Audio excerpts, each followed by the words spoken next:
जिसके लिए एक और मेथड हम बताने वाले हैं। क्लास 12th में आप मैट्रिसेस एंड डिटरमिनेंट पढ़ेंगे, उसी का ही ये पार्ट है। तो देखना शुरू कर रहे हैं।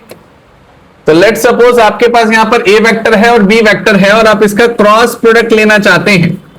ए वेक्टर एंड बी वेक्टर, इसका क्या आना चाहिए आपके पास? Cross product. अगर आप यहां पर पहले तो एक बड़ा सा डंडा लगाएंगे, ऐसे ये दो डंडे लगा दिए। यहां पे लिखना आई जे के दोनों में आ रहा है कि नहीं? यहां लिखना आई, यहां लिखना जे और यहां लिखना के, आई जे और के।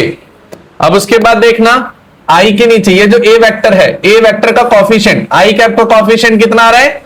लिख दिया। जे कैप के आगे कितना आ रहा है और के कैप के आगे कितना आ रहा है? लिख दिया। फिर आते हैं बी वेक्टर पे, -6 आ रहा है, फिर 9 आ रहा है और देन -12 आ रहा है। अब इसको हम सॉल्व करने जा रहे हैं। सॉल्व कैसे करेंगे ध्यान से समझना। ये होती है, इसको हम क्या बोलते हैं? इनको बोलते हैं कॉलम। क्या बोलते हैं? हॉरिजॉन्टल वाले पार्ट को, और वर्टिकल वाले पार्ट को क्या बोलते हैं? रो। पहले रो होता है फिर कॉलम। अब मेरी बात ध्यान से समझना, सबसे पहले हम इस वाले पार्ट की रो और कॉलम को हाइड कर देंगे। इस पे हाथ रख दो, देखो यहां लिखना आई कैप और फिर दो छोटे छोटे डिटरमिनेंट बना लेना। इसका रो और इसके कॉलम, कॉलम और रो दोनों को हाइड कर दो। जो एलिमेंट दिख रहे हैं वो लिख दो। तो कौन कौन से एलिमेंट दिख रहे हैं? 4, 9 और 12। ये होता है प्लस और ये होता है माइनस। मैथमेटिक्स में समझ लेना माइनस क्यों होता है, क्योंकि ये एक तरीके से एड्रेस करते हैं कि 1 रो है और सेकंड कॉलम है, तो 1 + 2 3 हो जाता है, तो ऑड पावर आती है।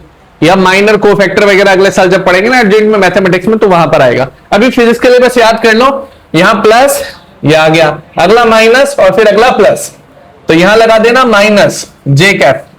अब इसका रो और इसका कॉलम हाइड कर दो, तो जो एलिमेंट दिख रहे हैं वो लिख दो। 2, 4, -6 एंड -12, यस और नो? फिर उसके बाद अगले पे आ जाओ, प्लस माइनस एंड प्लस, यहां आ जाएगा के कैप।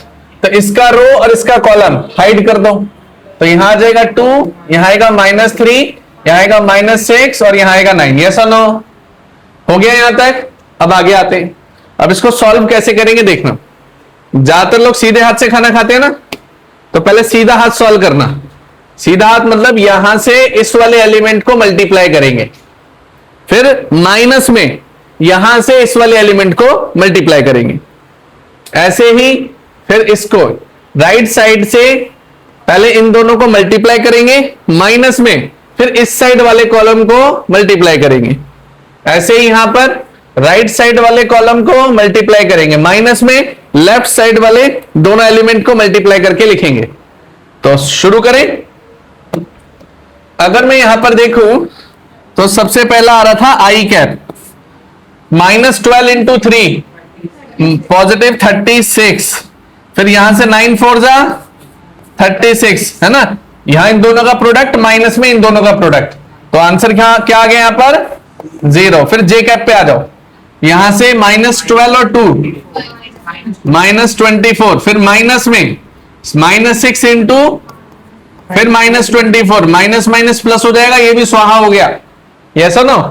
फिर और आगे आते हैं, फिर प्लस। अब यहां देखना 9 2 जा, फिर -6 3 जा, ठीक है, -6 और -3 +18 बनेगा। तो ये तो सारे 0 हो गए कि नहीं, यस और नो? तो हमने प्रूफ कर दिया कि यस इट इज पैरेलल। तो इसका मतलब ए वेक्टर क्रॉस बी वेक्टर 0 आ रहा है, इसका मतलब हम सही हैं और ये पैरेलल है।